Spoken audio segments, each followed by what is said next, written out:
Okay, let's talk about something every single instructor knows, that week 10 slump. You know the one. It's when the energy in your course just feels like it's completely vanished. But what if the fix isn't about doing more work?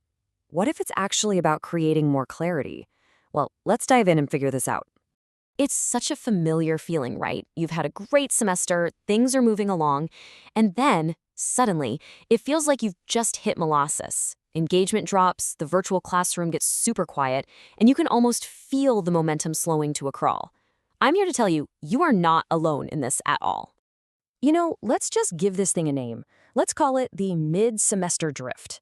It's that point where even your best, most engaged students start to seem a little distant. And it's not you, and it's not even them, it's just a totally natural part of the academic rhythm. So to really get what's going on with this drift, we gotta step into our students' shoes for a second. Around week 10, they are dealing with some serious fatigue. I mean, they're just plain tired. The pressure is ramping up as all those final projects and exams are looming, and here's the big one. A lot of them are quietly wondering, okay, how does all this stuff fit together to get me to the finish line? So, as dedicated instructors, what's our gut reaction? We push harder, right? We think, maybe if I just add one more review session, or send a few more email reminders, or, create a whole new study guide, I can pull everyone back in. And look, it comes from a great place, but it might be missing the real problem.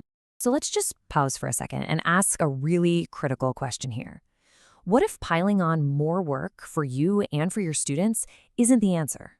What if the key to re-energizing the whole course isn't about adding more, but about clarifying what's already there? And boom, here it is. This is the core idea that just changes everything. It's not about doing more, it's about making the path forward feel more navigable. The problem isn't a lack of content, it's a lack of a clear map to the end. This slide really lays it all out so perfectly. The common impulse on the left, that's us ramping up our effort, doing more, adding work, trying to be everywhere at once. But the effective strategy, it's a total shift in focus. It's moving from effort to intention. It's about increasing clarity, reducing that feeling of uncertainty, and using your presence in a really targeted, high-impact way. This brings us to a really powerful metaphor that I love. Think of the end of the semester as a runway. Your students, they're the pilots. And right now, the fog has rolled in thick. Your job isn't to get in there and take over the controls. No, it's to turn on the landing lights. Because when students can clearly see that runway, they know exactly how to land the plane. So how do we actually switch on those lights? Well, it turns out it comes down to 3 simple, totally actionable steps you can take to make that runway crystal clear. Here's our framework. It's built on these 3 moves. First, we're going to make that finish line visible. Second, we'll learn how to use something called targeted presence. And third, we're going to actively help our students prioritize their energy. So let's break them down. All right, step 1 is all about making that finish line pop through super clear communication. Send out a short announcement, maybe even a quick video that explicitly maps out the rest of the semester. Remind them what's left, tell them what's most important for their final grade, and show them how these last few pieces all connect. What you're doing is replacing that vague uncertainty with a solid, concrete plan.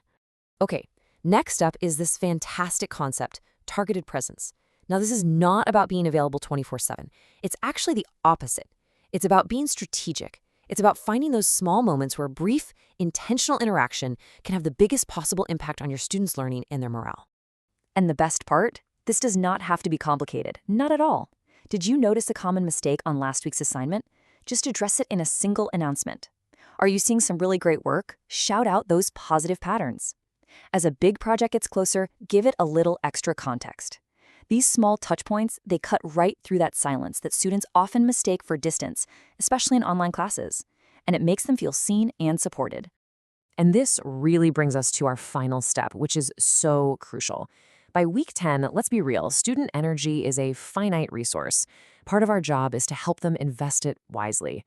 By clarifying what's most important, you're literally empowering them to focus their attention where it'll make the biggest difference. This helps them finish with intention instead of just, surviving in a state of overwhelm.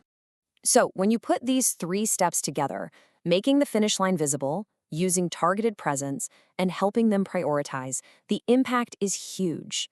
You go from fighting that mid-semester drift to actually building momentum for a really strong finish. And ultimately, it all comes down to this really powerful idea. Our most effective role in these final weeks might not be as the content expert, but as the guide. It's about providing clarity on the path ahead and, just as importantly, reminding them that you believe in their ability to get there. So as we wrap up, I'm going to leave you with this question to chew on. This week, like right now, what is one small intentional thing you can do to turn on those lights and make that runway visible for your students?